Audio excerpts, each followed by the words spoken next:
Hello and thank you for coming back for another edition of Campfire Stories with Sasquatch. Today I'm going to talk about Bigfoot in the big woods.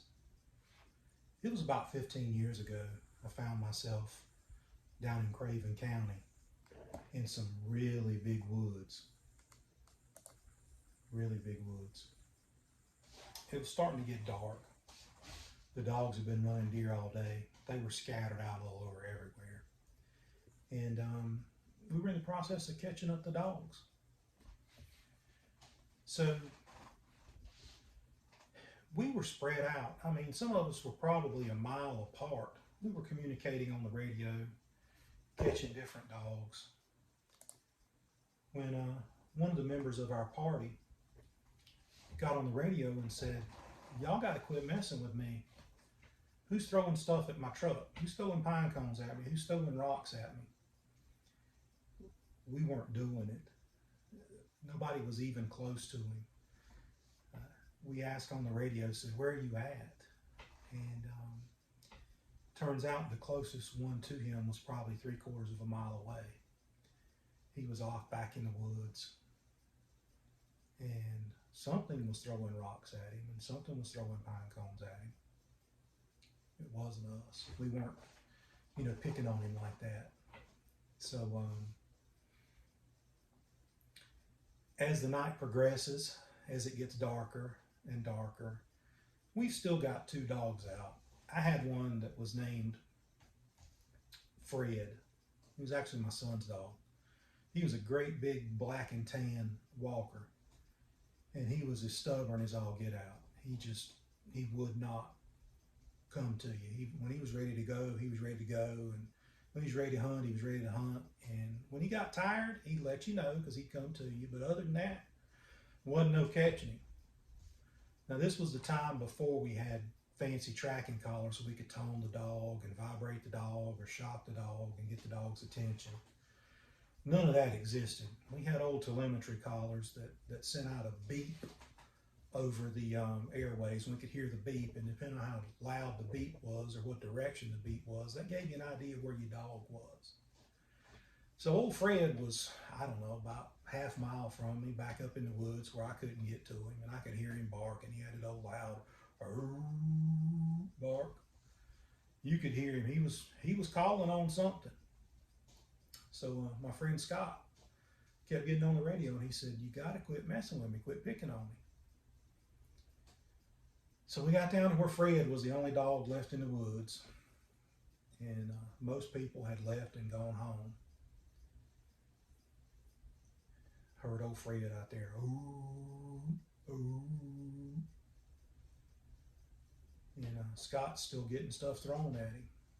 Rocks, pine cones, limbs. We hear something that sounds like a woodpecker knocking, but it's not a woodpecker. It's more wood on wood, and the sound would just echo through the darkness of the trees. Fred got close to me, and I managed to get my hands on him and put him in the truck. I got on the radio and said I called him. So Scott's like, "Where'd you catch him at?"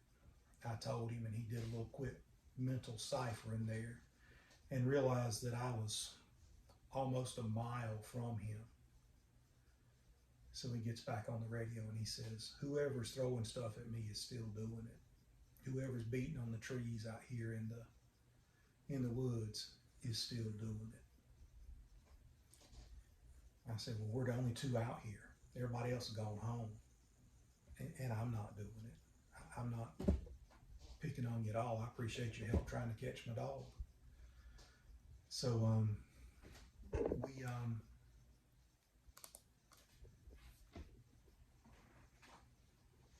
my Facebook Live gave up the ghost. It's not going to work evidently.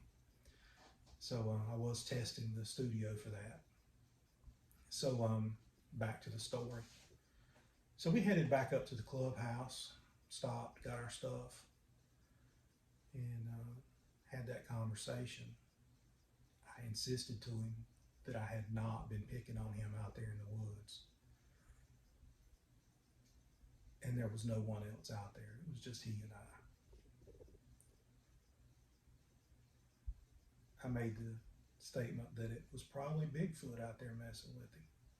Bigfoot was probably throwing rocks at him and beating on the trees. And, you know, Bigfoot, that was sort of a mating ritual for Bigfoot to beat on the trees and stuff. I told him, I said, there's probably a female Bigfoot out there in the woods that thinks you're kind of cute. So she's probably going to follow you around. She was probably waiting for it to get dark for her to come out and, you know, spend a little time with you. The really funny thing is, that was 15 years ago.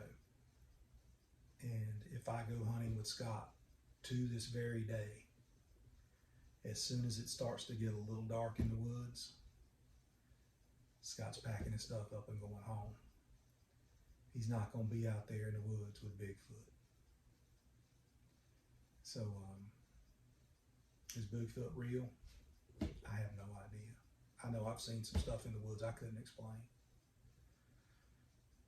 But if you're out there in the woods and it's starting to get dark and you hear what sounds like wood knocking on a tree, or something's throwing rocks at you, or something's throwing pine cones at you, take out your phone, turn on the camera, start recording, and start looking around the area, especially in the shadows.